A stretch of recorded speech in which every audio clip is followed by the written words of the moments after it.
En Occidente nos gusta pensar que el yoga es una disciplina ancestral que fue evolucionando a lo largo de los siglos hasta convertirse en ese ejercicio que realizamos en gimnasios y estudios de yoga. Nos venden la idea de que la filosofía detrás de los estiramientos está llena de sabiduría y que por lo mismo nos permitirá entrar en contacto con nuestro cuerpo, nuestra mente y nuestro espíritu. Una disciplina integral que nos ayudará a fortalecer y relajar el cuerpo, dándonos salud física, controlar nuestra mente, eliminando el estrés y la depresión, y encontrarnos con nuestra espiritualidad para llevar una vida más equilibrada y enfocada en nuestro espíritu. Pero la realidad es que estas no son más que cualidades que se han usado desde finales del siglo XIX para poder comercializar con la espiritualidad. Sí, el yoga inició siendo una disciplina o dogma espiritual que buscaba de alguna forma la unión, y con los siglos fue evolucionando, adquiriendo nuevos elementos de todas las culturas que se adentraron en el yoga. Sin embargo, aunque el yoga fue evolucionando y abriendo nuevas líneas de práctica, ese ejercicio que realizamos hoy en día en Occidente tiene poco o nada que ver con la práctica ancestral. Las primeras noticias que se tuvieron del yoga en Occidente fue gracias a grupos de intelectuales, ocultistas y espiritistas quienes se interesaron en la filosofía y en los siddhis, o poderes que adquieren los yogis. Estos grupos después buscarían ahondar en la práctica creando su propia visión del yoga, misma que terminaría sentando las bases para el entendimiento del cuerpo filosófico del yoga que conocemos de este lado del mundo.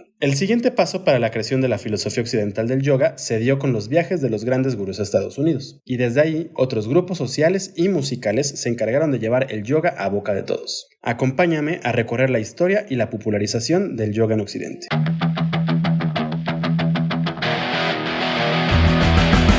Yoga, una disciplina ancestral que se convirtió en uno de los negocios más lucrativos de la industria del fitness. ¿Cómo es que esta técnica antigua se convirtió en un negocio espiritual? ¿Realmente es yoga lo que practicamos hoy en día? ¿Qué chingados es el yoga? Yoga y más allá, un podcast en el que buscamos entender la evolución de la práctica de yoga desde su filosofía ancestral hasta la práctica postural contemporánea. Acompáñanos a profundizar en esta práctica, entender sus conceptos y desmenuzar su historia.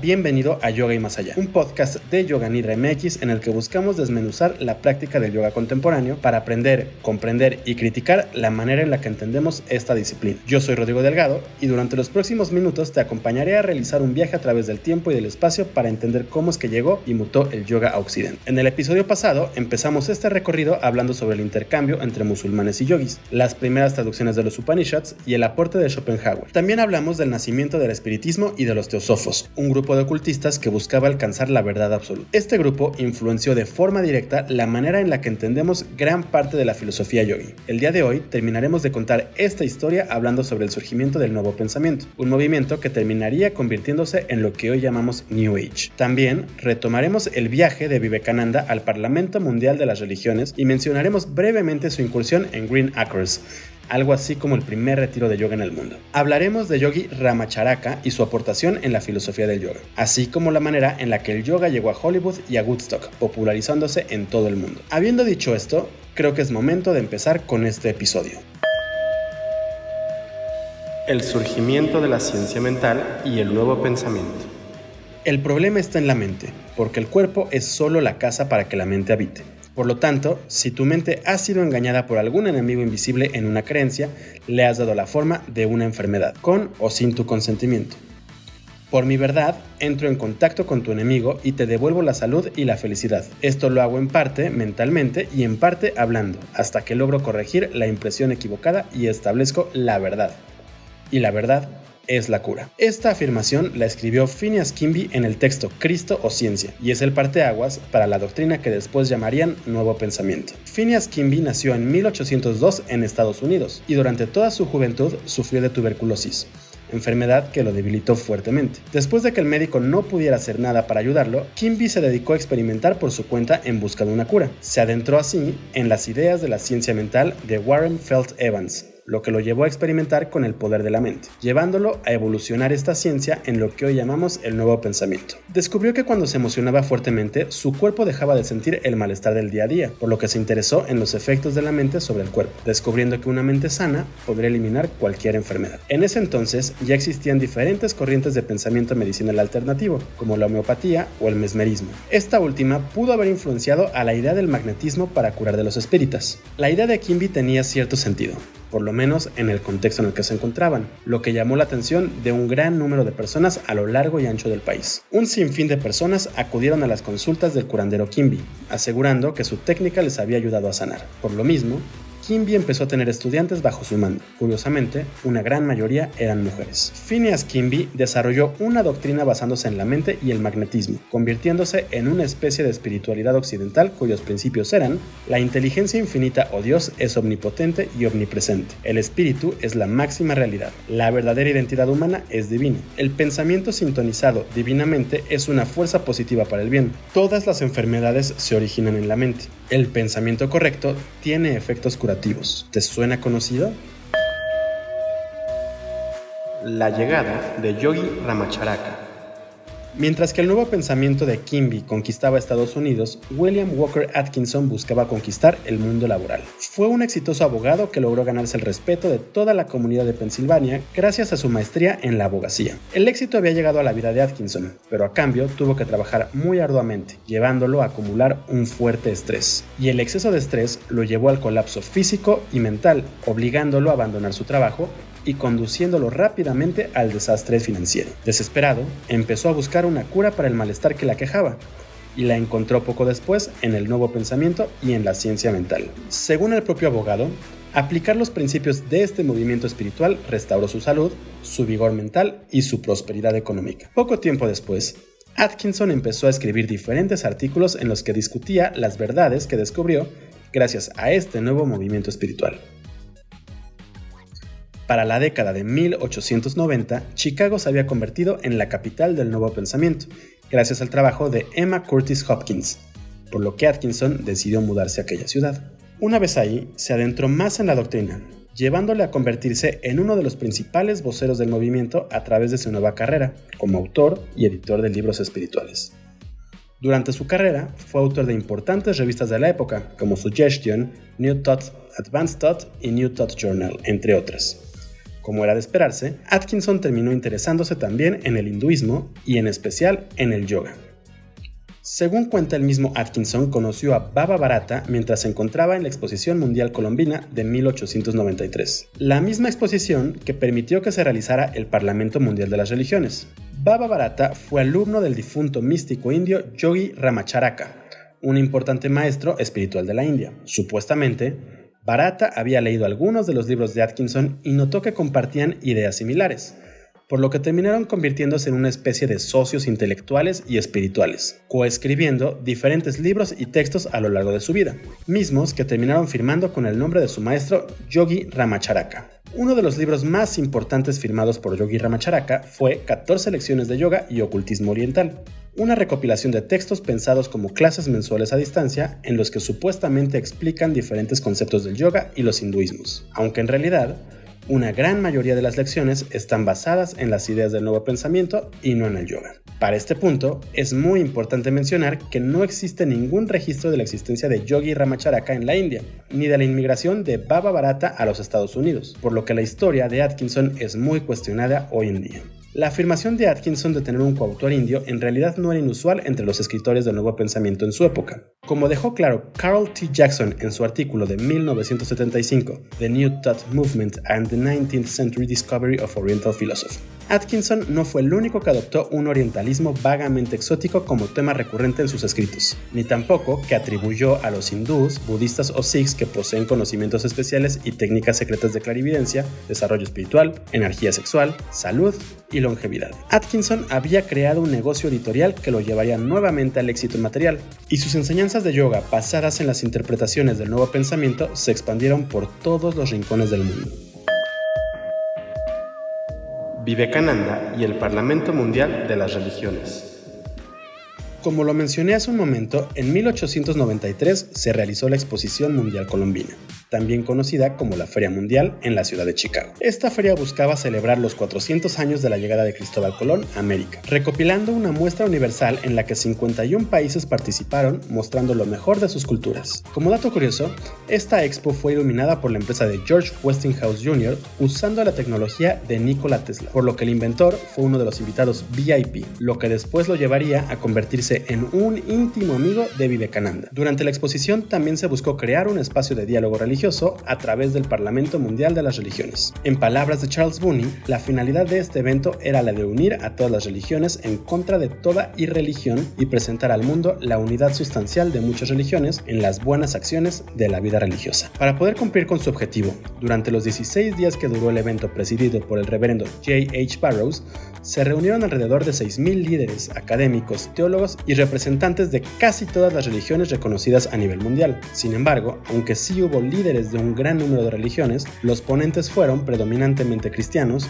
católicos y protestantes, y en menor medida judíos, haciendo un énfasis en la pluralidad religiosa de Estados Unidos y no tanto en la pluralidad religiosa mundial. En aquel entonces, las y los indios estaban buscando la independencia de la India, pero para poder luchar contra los ingleses necesitaban dinero. Al enterarse del evento, diferentes políticos de la India le pidieron a Narendranath Datta, hoy conocido como Vivekananda, que viajara a Estados Unidos y participara en el Parlamento para solicitar el apoyo del mundo ante la inminente independencia. Fue así que el 31 de mayo de 1893, Vivekananda abordó el barco llamado Península y realizó un largo viaje para cruzar el océano. Llegó a Vancouver el 25 de julio y desde ahí viajó durante 5 días hasta llegar a Chicago. Y después de un saltimbanqui consiguió que lo aceptaran dentro del Parlamento. Vivekananda terminó convirtiéndose en el ponente más aclamado por el público asistente, lo que le permitió dar a conocer las ideas y conceptos de la India en Occidente, convirtiéndose en el primer monje hindú en ser conocido en América. Y aunque en las 6 presentaciones que impartió durante el Parlamento nunca habló de yoga,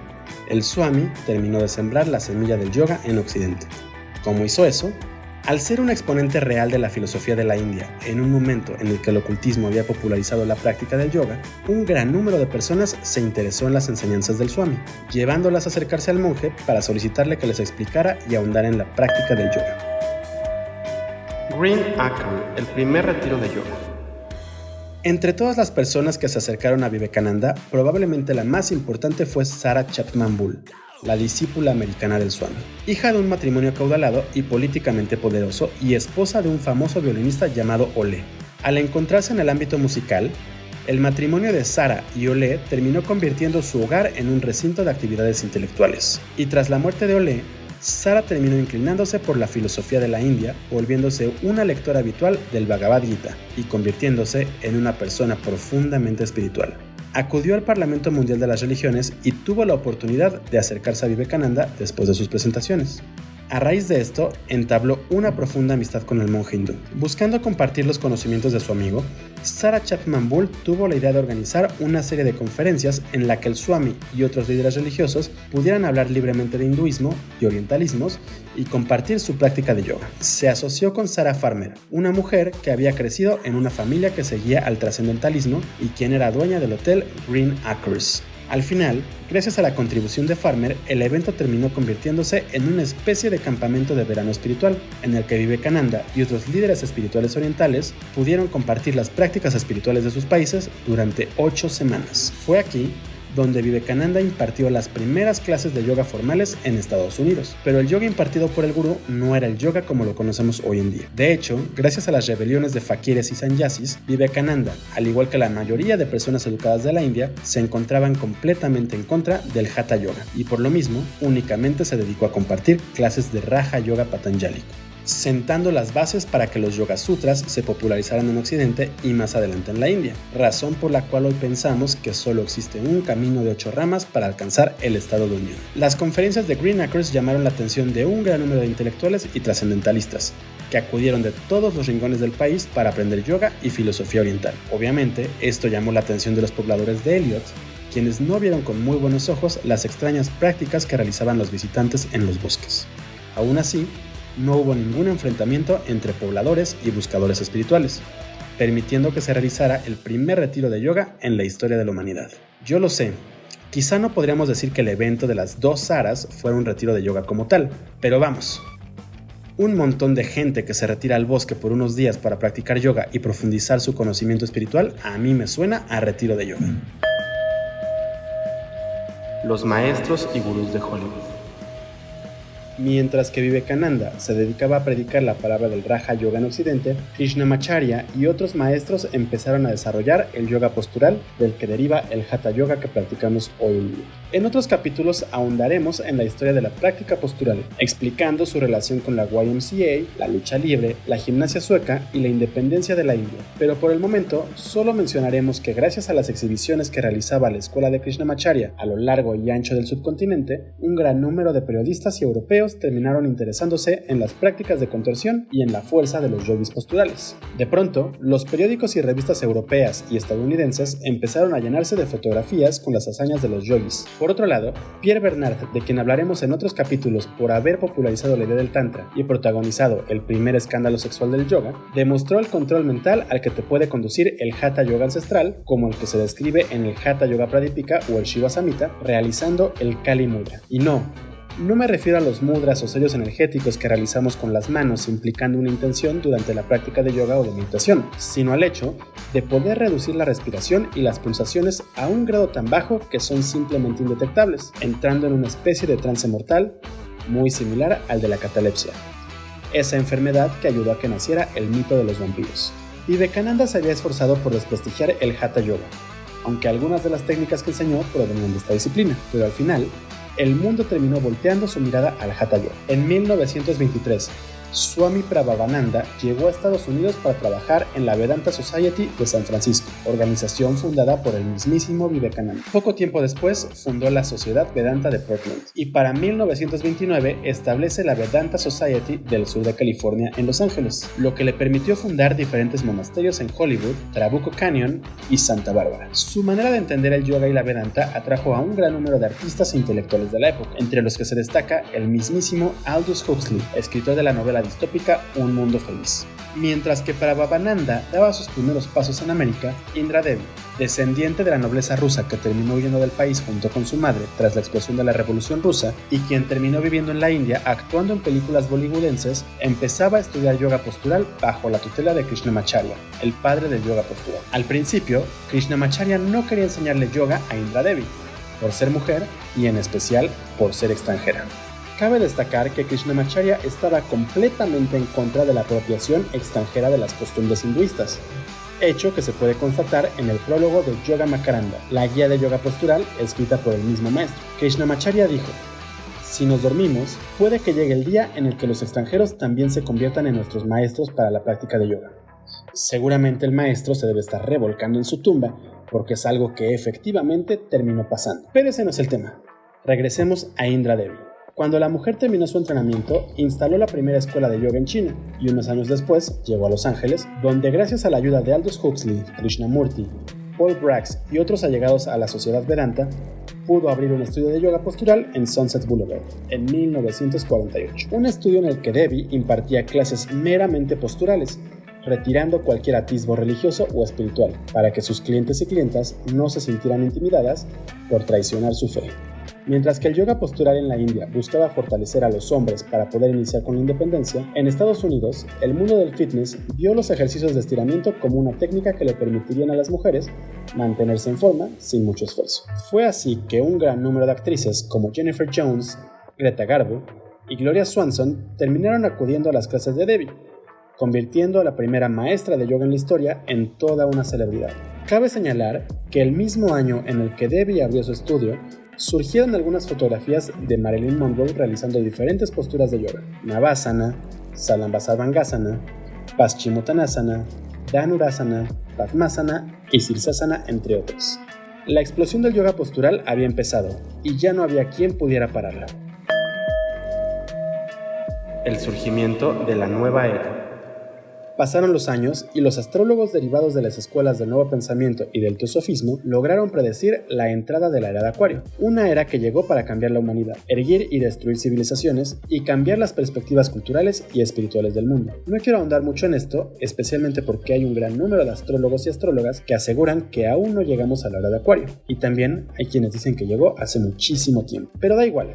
La supuesta llegada de la era de Acuario, aunada a la nueva búsqueda espiritual a través de las drogas, que empezó con los beatniks y continuó con los hippies, permitió que un gran número de personas creyeran en la llegada de la nueva era, en la que la humanidad se acercaría más a la naturaleza y en especial a la espiritualidad. Estos grupos empezaron a retomar las ideas y conceptos de los diferentes grupos ocultistas y en especial del Nuevo Pensamiento, creando un movimiento religioso espiritual que creció rápidamente, el New Age. Los New Agers tomaron las ideas de la India y las adaptaron a los usos y costumbres occidentales de la época, creando una nueva cosmovisión en la que el aura, los chakras, la meditación y los registros akáshicos, entre muchos otros conceptos, se unieron para darle un nuevo significado a la existencia humana, permitiéndoles encontrar una nueva espiritualidad. Como era de esperarse, el New Age logró introducirse en el movimiento hippie, gracias a la búsqueda espiritual de ambos grupos, lo que permitió que las ideas New Age crecieran aún más, llegando a un punto en el que el Swami Satchinanda abrió el festival de música de Woodstock, presentando las ideas del yoga, el hinduismo y la meditación ante 50,000 personas. Estados Unidos lidera el mundo entero de varias maneras.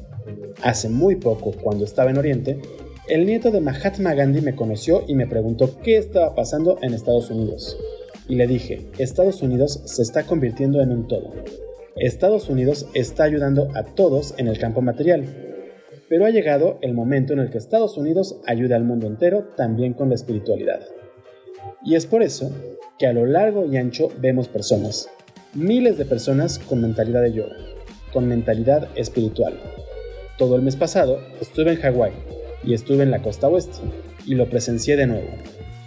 Entonces dejemos que todas nuestras acciones y todas nuestras artes expresen el yoga. A través de ese arte sagrado de la música encontremos la paz que invadirá a todo el mundo. A menudo escuchamos a grupos de personas gritando «¡Lucha por la paz!». Todavía no entiendo cómo van a luchar y luego encontrar la paz. Por lo tanto, no luchemos por la paz, sino que encontremos la paz dentro de nosotros primero, dijo Satchinanda en su discurso inaugural. La meditación trascendental y los Beatles.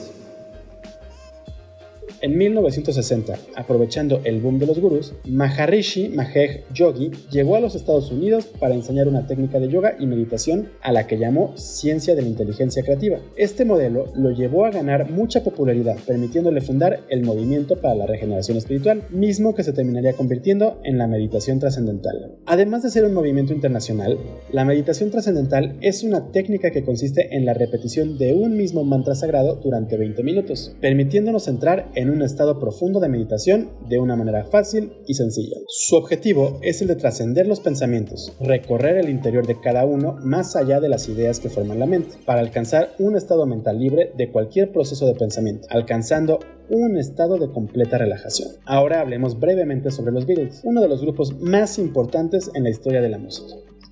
Resulta que en 1965 conocieron a Swami Vishnudevananda, el fundador del Sivananda Yoga, mientras filmaban la película Help en Bahamas. Después de que les regalara una copia del libro ilustrado del yoga, George Harrison quedó fascinado con la idea del yoga y empezó a adentrarse en esta disciplina y en la filosofía oriental.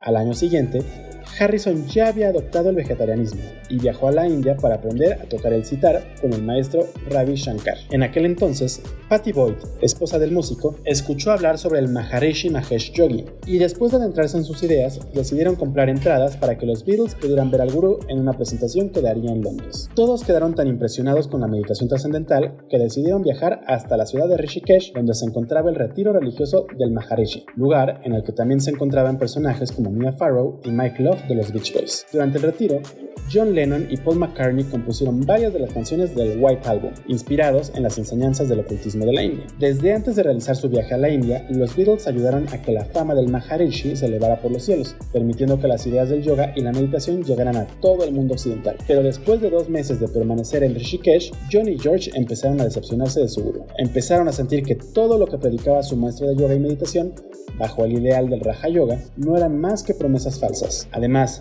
de acuerdo a varios testimonios, Maharishi se estaba aprovechando de su posición para acosar o abusar de las mujeres que acudían al retiro. Incluso hay quienes afirman que terminó abusando de Mia Farrow, pero esta afirmación nunca ha sido comprobada e incluso ha sido desmentida. Molestos por la actitud del gurú, y sintiendo que los había estafado, los Beatles decidieron dejar el retiro y regresar a casa. Y tras haber levantado sus sacos de dormir, Lennon improvisó la canción de Sexy Sadie, una oda a la hipocresía del gurú. El nombre original de Sexy Sadie iba a ser Maharishi, pero George insistió en que la canción no podía llamarse así. Además, tenían que evitar cualquier posible demanda del gurú, por lo que terminaron cambiando el nombre y modificando los versos, quitando la palabra Maharishi y sustituyéndola por Sexy Sadie. El yoga de B.K.S. Iyengar. Mientras que los Beatles eran estafados por Maharishi e Indra Devi cautivaba a Hollywood, B.K.S. Iyengar también empezó a impartir sus enseñanzas en Occidente. Iyengar empezó a estudiar yoga desde los 15 años cuando Krishnamacharya lo invitó a Mysore para que practicara yoga con él.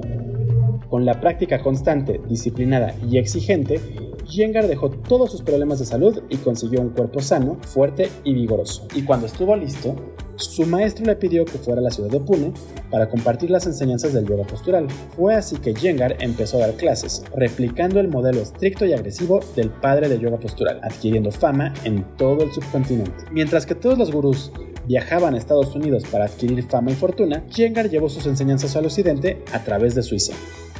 ¿Cómo es que llegó a Suiza? En aquel momento, Iyengar daba clases a G.D. Krishnamurti.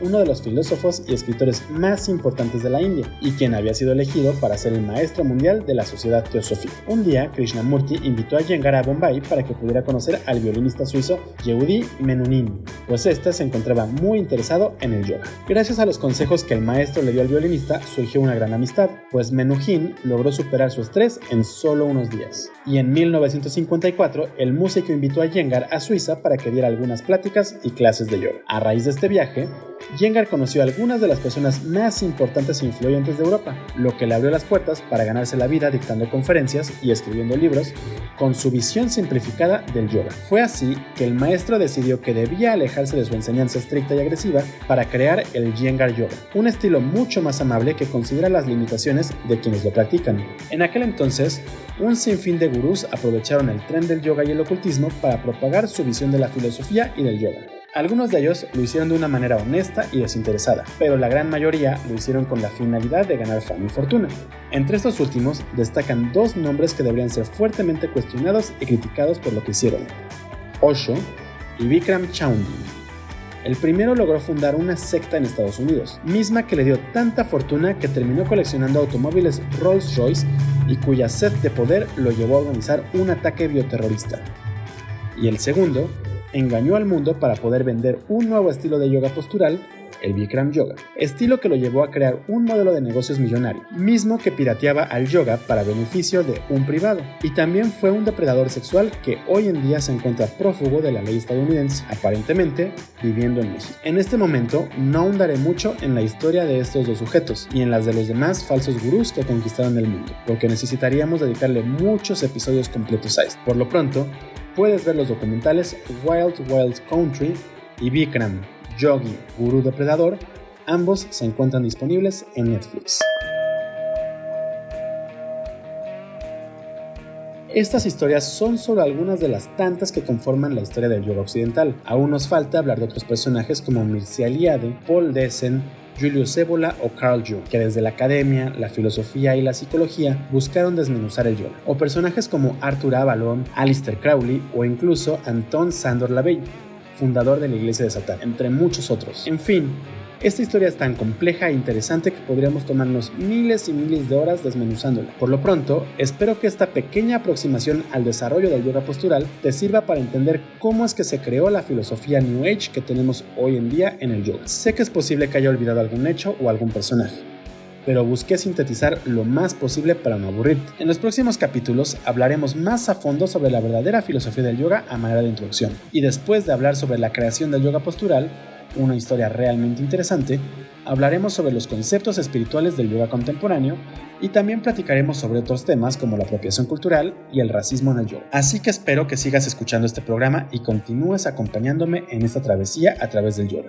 Recuerda que puedes dejarme un comentario en la sección podcast de yoganidra.com.mx o en la plataforma donde escuches este podcast. Puedes ayudarme a corregir algún dato, ahondar más en la historia o simplemente para comentarme qué te ha parecido esta entrega. Si quieres saber más sobre yoga desde un punto de vista un poco más crítico, te invito a entrar a nuestra página web yoganidra.com.mx y revisar los textos que subimos constantemente o seguirnos en nuestras redes sociales. Nos encuentras en Twitter, Facebook, Instagram y YouTube como Yoga Nidra MX. Yo soy Rodrigo Delgado y espero que me acompañes en el próximo episodio de Yoga y Más Allá. Hasta pronto.